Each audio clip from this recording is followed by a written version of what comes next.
Hey there, visionary business builders. Are you leveraging your capital structure to drive growth, or is it holding back your business? Whether you're an entrepreneur scaling up or a seasoned business owner navigating the complex financial landscape, this channel is packed with actionable insights. Welcome to another episode of the Inner Circle Boardroom's Visionary Business Builders. A number of you have reached out regarding capital structure optimization. Therefore, in this episode, we'll be addressing your questions. When to optimize your capital structure, key metrics every business owner should know, real-life examples of success stories, effective decisions to maximize returns when controlling risk exposure. Don't forget to subscribe for up-to-date video releases. You'll find us on YouTube and LinkedIn. Today, I'm back in conversation with Mike Elwood, seasoned corporate financier with over 4 decades money markets experience, formerly the managing director for Santander and RBS. Mike, let's start with, why is capital structure optimization important, and why should it matter to every CEO and business owner? Capital is the lifeblood of every business. You know, how it uses that capital to generate value for the shareholders is what all businesses need. And there are different types of capital, and it's important when looking at what your objectives are, what the plan is, what the strategy is, to have a capital structure that gives you enough for growth, but in a way that doesn't place the business at too much risk. Leverage within a business on debt levels can be too much and can threaten the existence of the business, but equally it can fuel a very strong growth. So getting that balance right is really what capital optimization is all about. In your experience, how does capital structure optimization impact a company's ability to scale effectively? Let's think of examples. Business that is wanting to expand. It might want to build a factory, might want to take people on, new contracts, might want to invest in sales and marketing to fuel some growth. Its options are to raise additional equity from the shareholders, which has its merits, or to seek debt finance from a bank or other lending institution. Debt finance comes with obligations. It comes with the need to meet interest payments. It comes with the need to make capital repayments, and it comes with controls around it in the form of governance. So all of that needs to be taken into account around what the business can currently sustain. Can the existing profitability of the business sustain the debt levels that you have in mind? If that's not likely and the company needs to grow to make those repayments, then it's likely that some form of balance of equity and debt is the right solution rather than debt on its own. And different businesses have a different debt capacity. It depends on the length of the contract. It might be the sustainability of its cash flow, might be something to do with its product life cycle, whatever it is. The more robust those are, the higher the debt capacity. The better margins they make, the higher the debt capacity, and vice versa. So kind of getting that balance right is really important. Break down the difference between debt and equity financing, and when should a CEO prioritize one over the other? Debt comes in the form of either a term loan or in a revolving credit facility or in invoice discounting. All forms of debt all have obligations to repay interest from day one. Some of them have to repay capital from day one. Some of it can be sculpted in a way that matches the cash flows of the business, but they come with commitments. Equity, on the other hand, is an issue of shares in the business, and the cash goes in. There may be obligations for dividends, but it depends whether dividends are declared. But the real value is created by a growth in value of the company. Let's take a company that's worth £10 million today, and it raises debt to grow. If it doubles its value, if it raises 5 million of debt and it doubles its value in the next couple of years, it's worth 20 with 5 of debt. It's net 15. So actually, it's been a great result for the shareholders because they've created real equity value there without putting any money in. But if that debt itself causes some concerns because the business doesn't grow in the early years, then actually it can place a real strain on the business. So if you put equity into it, then actually there is no debt and it's worth 20 million. So it's kind of doubled its value in that time. And it's a safer form, but you can leverage more by using debt. So getting the blend right, and getting the blend right is all about understanding what profit and cash flows the business can currently generate and what it's likely to do in the next 1 to 3 years, and getting that right, not being too greedy, and balancing with additional equity. Another example where you've seen a business that successfully restructured its capital and saw measurable growth, or on the other flip side, potentially a deal breaker. Well, where you see the debate around capital structures is alongside private equity. So when private equity are looking at buying a business, they're looking at the overall enterprise value of the business and its prospects for growth within its sector, alongside the ability to grow that by adding new product, going to new sectors, acquisitions, whatever it might be. And they generally will go along to the banks and see how much debt they can raise to make the acquisition, which means they have to put less equity in. And if they're then successful in growing their business, then the return on that smaller amount of equity will be greater. So they will kind of push the debt packages as far as they can, and they're prepared to pay more in interest payments to do that, in the knowledge that if they grow the equity value 2-3-fold, that's way more than paying a few percent more in interest. So they'll get that right. But again, it depends on the type of business as to how much debt they can get into it, and then how they intend to grow the business. So for instance, if you're going to grow organically, and it's going to be an investment into plant and equipment, premises, people, contracts, whatever it might be, then that takes a little bit longer to provide a return. They probably need to put more equity into that. If it's for acquisitions, then the acquisitions themselves come along with cash flow and an ability to raise more debt. So they can use debt to make the acquisition alongside potentially a little bit of equity in from themselves. So it's about looking at the time horizon, 4, 5, 6 years when they might want to exit. And if they can grow the earnings of a business and they can grow the multiple that they can sell the business for, that's when they can really create value for their funders and shareholders. There's two train of thoughts there. You have entrepreneurs who start businesses with a very clear, defined time frame. And then you have entrepreneurs who grow organically because they are quite resistant to bring in debt to fast track some of their own success. And they're very often emotionally attached to their businesses, and as such, they don't like to give away equity, which they perceive as giving away control.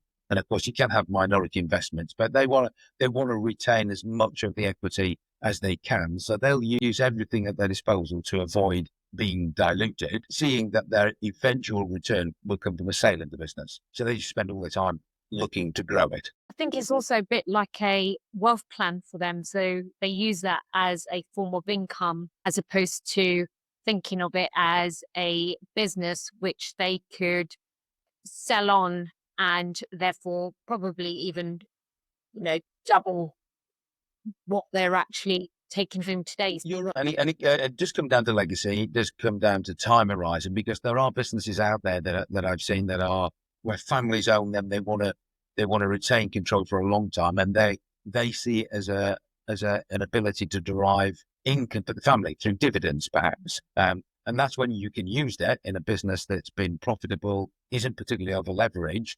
The family might want to take a dividend out.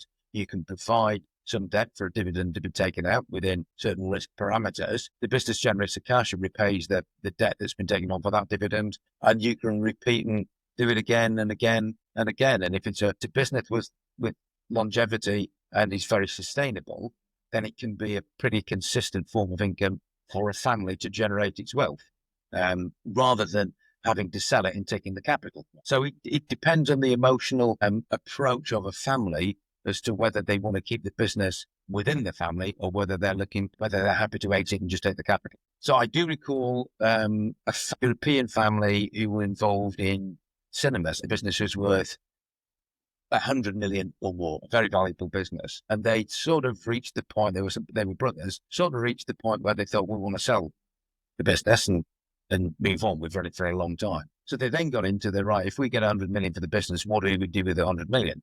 We need to reinvest it. And what do we know about? Well, we know about cinemas. I don't want to invest it on something I don't know about. So they came to the conclusion, actually, that to protect the capital, the best thing they could do was continue to run the business, because that's what they know. They didn't want to hand control of the family wealth across to other people.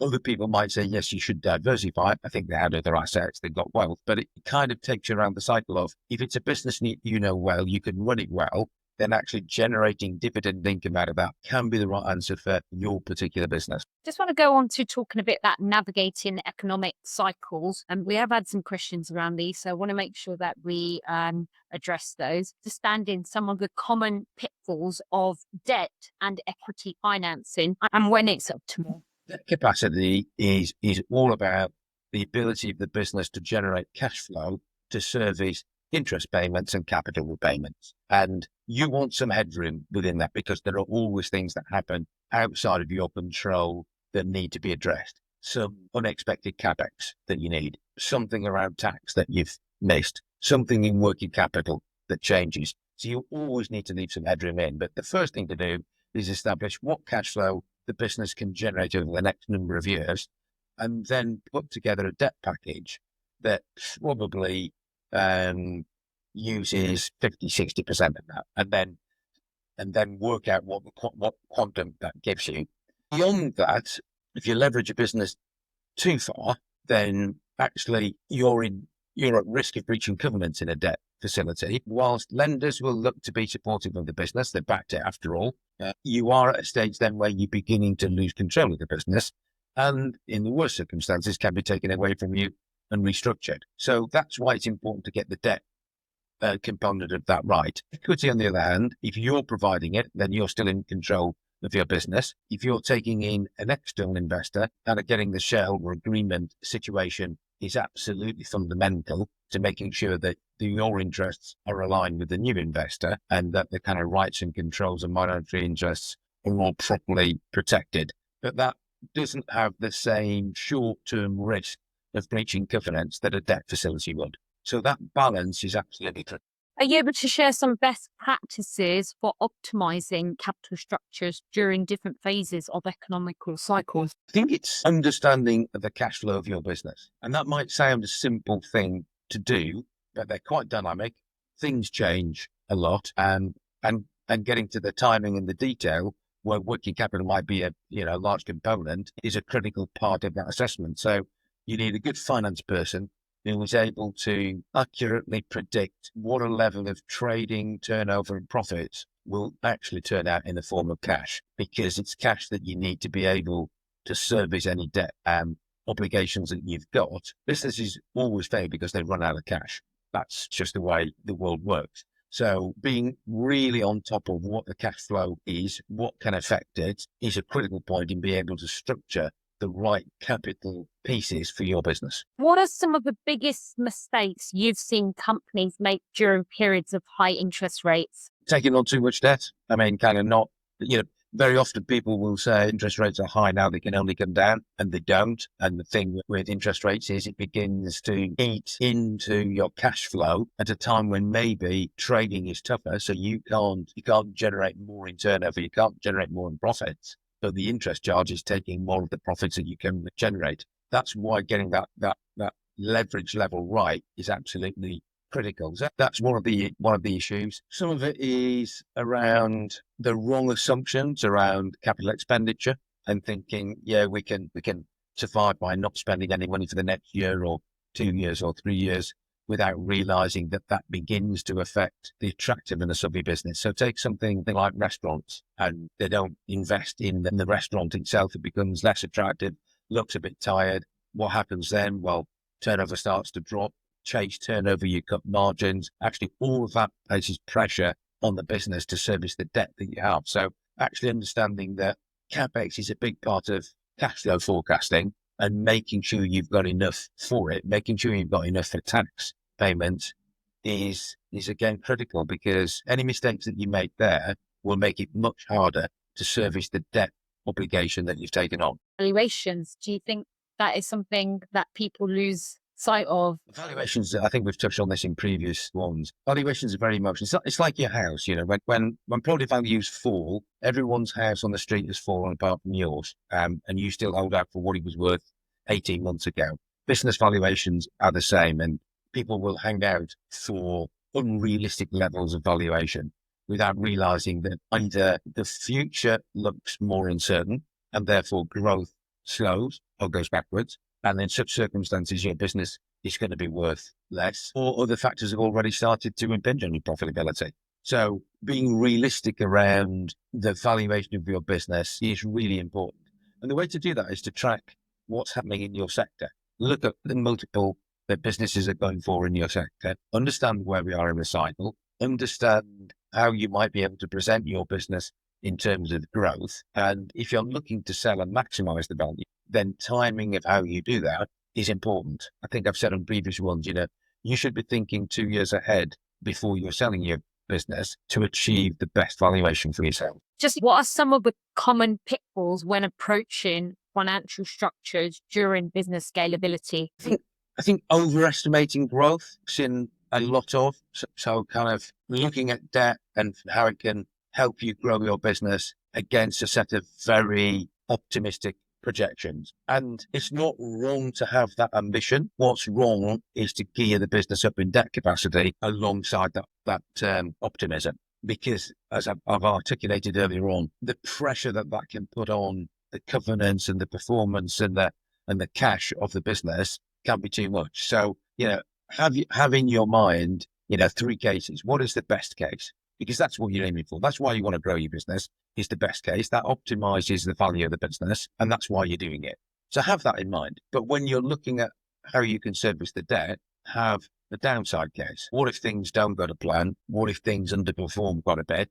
Actually, what does that produce? And can I still service the debt I'm taking on for the growth? And then in the middle should be the kind of the base case that the bank will use to set its governance around, well, somewhere between those two, this is what we think is going to happen, and we'll put the control framework around this level. And you need to be really, really confident that you can achieve that. Are there any common pitfalls in revolving credit facilities to avoid? Yeah, so we've used revolving credit in things that we've looked at where there have been big working capital cycles for businesses. So revolving credit is something that is committed by lenders to being available to the company. But if the company's one that's got peaks and troughs in working capital, so it can be sat on cash at a long time, but then needs to spend it all to pay suppliers or whatever it might be, then the most efficient way is probably being able to draw revolving credit rather than taking out, a 5 million term debt and then find themselves having 2 million of cash for half of the year. The revolving credit facility will work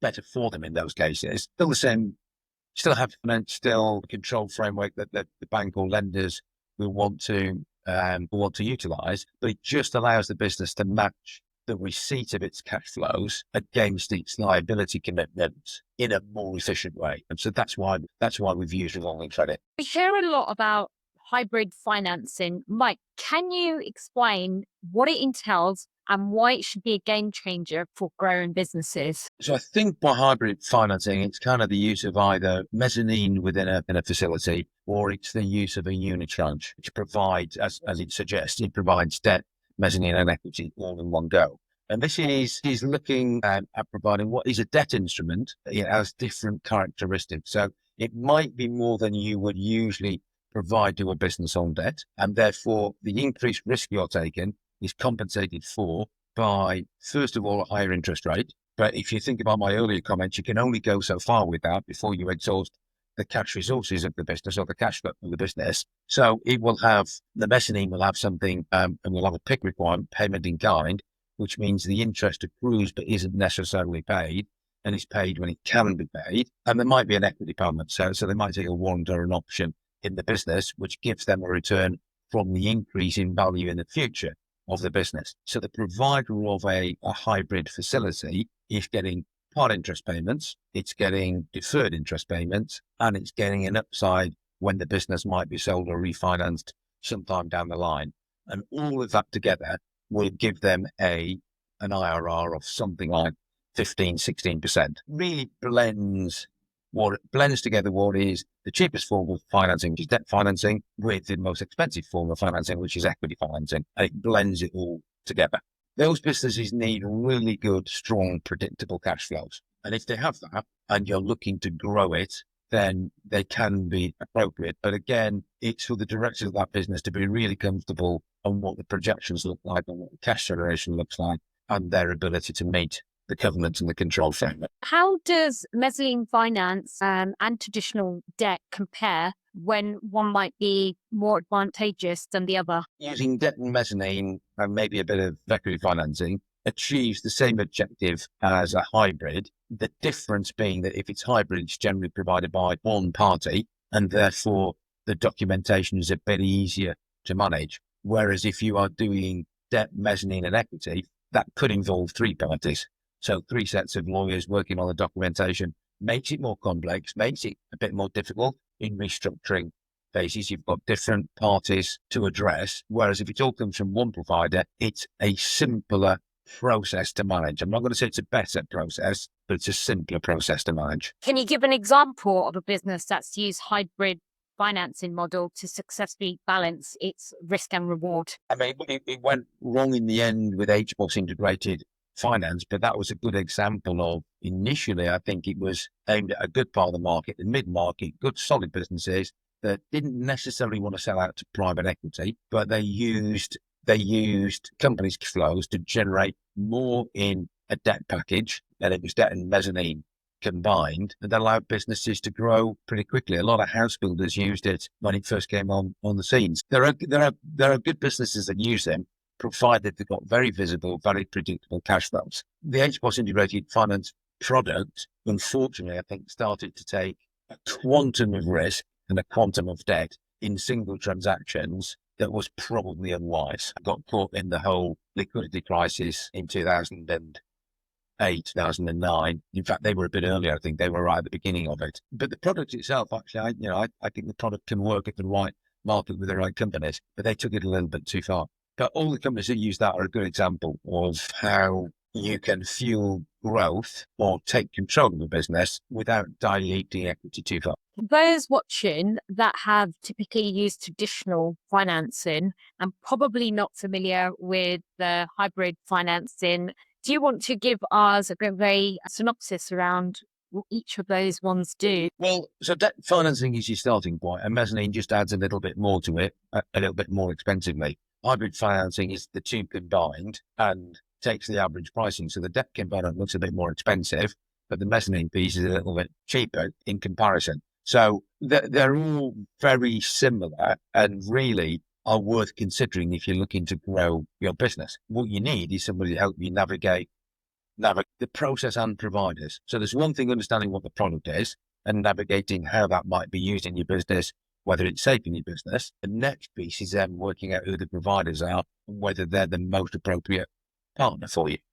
Because you might get a set of terms that look to be the best for your business, but actually, if you look behind the people, the behavior, the controls that they need, what they do in difficult situations, they might not be the people that you want to work with.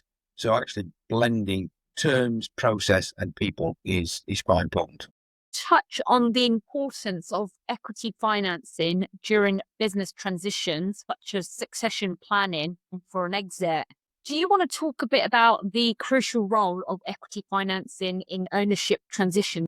Equity financing is arguably the most important piece of the capital structure. It's that, that's the shareholders of the business who are backing a plan, management, strategy, whatever that might be, and funding it for what is the highest risk. They in the event of failure, they're the people who get the money last. In the event of success, they probably take the bigger share. So actually, it's a really important piece. And again, if it's not your own equity and you're taking equity in from outsiders, then as well as the conditions of the funding, think about the fit with the people, because you're going to spend a lot of time with them and it's difficult to get out of them. So, spend a lot of time choosing who it is you want as an equity partner. In terms of how to use the product, if you're using it for growth, then I think as well as finding people with good terms on the equity, think about how they're going to help you grow your business as well. So do they have knowledge of the sector? Do they have contacts in the sector? Are they look at their portfolio performance or their funded performance previously and how they help businesses grow? What's the success rate? So think about what else they can bring other than just the money. The money's important because that's what's going to help you get there. But if that can be accelerated through a network of contacts or a knowledge base that they have, then think about that when selecting who you want as an equity partner. Another question we had in is, how do private equity and venture capital optimize their capital structure during transitions, given that they work with short timeframes? Yeah, so two different offerings there. Venture capital tend not to be using third-party debt in any way, so they might structure their equity into a business with some kind of loan note and ordinary shared capital, but they're at an earlier stage, so generally the business doesn't have the capacity for a straightforward debt facility.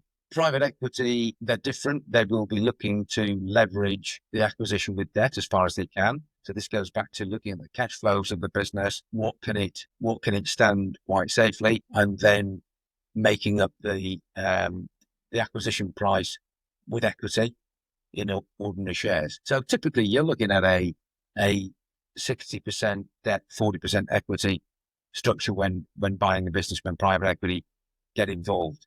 They'll be looking to push the debt as far as they safely can, because that will mean when they grow the value of the business, the return on a smaller amount of equity is better than return on a larger amount of equity. So if they can keep that to a smaller number, then their returns will be better. But they have to be careful that they don't make it so small that actually their business is saddled with too much debt and equity gets wiped out in an underperformance in a difficult economic cycle. Is there anything that you would add in terms of the impact of capital structures on growth strategies, particularly during M&A, and the common pitfalls when raising capital?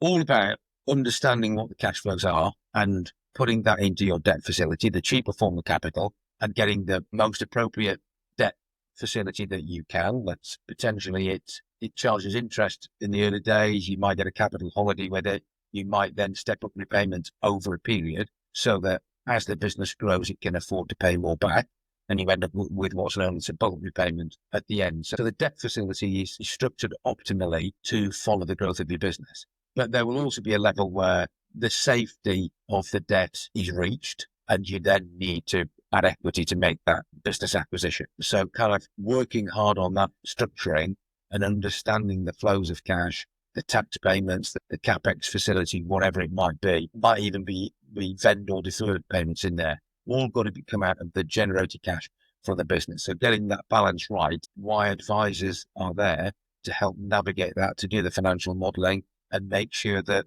the directors can sign off on the final structure. How do you think business owners and CEOs should be thinking about and approaching deal structuring to maximize business value whilst managing financial risk? So they've got to set out the strategy and the vision for what the business can achieve and look at the upside case. And that's the reason you do the deal. That's why people take the funding on, is to get the business from A to B when hopefully it's worth more at B than it was at A. So they set that piece out, and then you need to have a good finance team internally and use external advisors to then put together a financial model that shows how you will get from A to B and where the tight points might be in either profit performance or cash flow generation, and then how you navigate around those. So do you do something in the structuring that gives you more headroom at the pinch points of a particular model?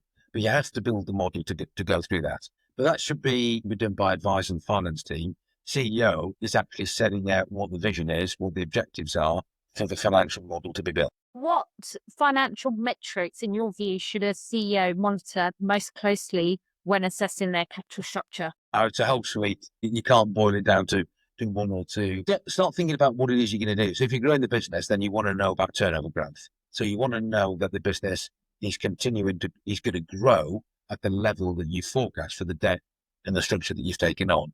You then need to be certain that it's doing that at the right margin, so that you're not meeting your turnover targets at the expense of margin. So they're fairly two early indicators about, are you on track or on plan? You then want to look at cash generated, and actually what is the free cash generated by the business, and then where it's spent. So, is your CapEx in order? Is the debt facility working? But kind of track through the components. There's probably half a dozen there that you need to be aware of to make sure that the vision you set out over 3, 4, 5 years can be achieved and the debt and the structure can be serviced. Is there anything you tend to see that business owners or CEOs tend to miss out? They can miss CapEx, they can miss some of the expenses down the road, they can underestimate what they need to pay their people. government can change national insurance contributions, for instance. That might not be in your model. That's something you've got to absorb. So these are all reasons to make sure that headroom is in place. The ones that go wrong are the ones that didn't have enough headroom in place to survive some of the uncertainty that might be around the corner. When does it make sense for a business to take on more risk versus deleverage for longer term sustainability? It has to come down to the ambition of the shareholders and why they're there. So business itself, there isn't a right moment for a business itself to take on more risk. You would do that because the shareholders believe they want a stronger return on the capital they've got invested in the business. And they might say, look, we're not going to get a return now. So either we sell the business and accept that we get our capital back and it's something that hasn't worked, or we try and grow the business to get a better return on our investment, and we grow the business to get a greater value in the future. And therefore, it's about, right, what do we need to do that? So what's the plan? So you can't do it financially. You have to do it in, what are we going for? Are we going for more market share? Are we going for new markets? Are we going to new geographies? Are we going to go into different sectors? All of that sort of thing. You decide that's what you want to do. That then gives you a model that you need to fund. And then you look at, right, if we did all of that and what we expect happens, will we have created enough value? So you have to get the order right. It has to be following a business strategy and vision and then working out, right, okay, so this is the risk we're taking to get there. Is the result or the potential result, is that going to give us a big enough return? Practical frameworks you'd recommend for CEOs, particularly when they're assessing whether their business financial health is strong enough to support growth ambitions? I think it's good for a CEO, and he can do this in conjunction with his lenders or the shareholders, but to really take stock of where the business is and understand who its customers are now and why they would continue to buy the products or service from them in the future. Very easy to get carried away with planning for next year and we need 10% growth, but actually stand back and say, what is my business now? What is the product and services we deliver? Who do we deliver them to? What's the outlook like for that sector? Our supply chain look like? What's the availability of appropriately trained staff? All of those things. And just to take a moment to take stock of, is the business in good health? Have I got a good solid platform to forecast the next 1, 2, 3 years? And I think that's a really good starting point for any CEO to do annually. In PLC terms, actually, the CEO has to think about the report and accounts of what he's going to say. And that's a lot of what he's reflecting on when he does that. Well, that exercise is just as valid for private businesses for their own use. I always have this full process whereby you see it in the healthcare sector where you bring in external auditors to just look at operationally how the business is run. Maybe that could be a way that CEOs could get a third party to come in and just have a non-conflicting view on the business from a financial perspective as well and operational. And therefore, that might be supportive of the direction in terms of whether it's still aligned with the strategy. There's some value in that. Yeah, there is. And there's so much more data around now for businesses to use to help assess all of that. It's kind of, making sure they understand the data that we've got available and use it effectively. Brilliant. Thank you as always for hopping on and having this conversation with me. Folks, that's all for today's episode. If you have any questions on a capital structure optimization that you're working on, or perhaps a deal structure, would like some input, we'll include our email address below. Don't hesitate to reach out. We'll answer any questions that you may have. If you found this episode of value, you're in for a right treat. We've got treasure trove of interviews with other visionary business builders, all sharing their hard-earned insights. Don't miss out on new releases. Subscribe to the Inner Circle Boardroom of Visionary Business Builders. You'll find us on YouTube and LinkedIn. Hit the bell notification to stay in the loop for our next deep dive with a visionary business builder. Till next time, keep aiming high and building smart.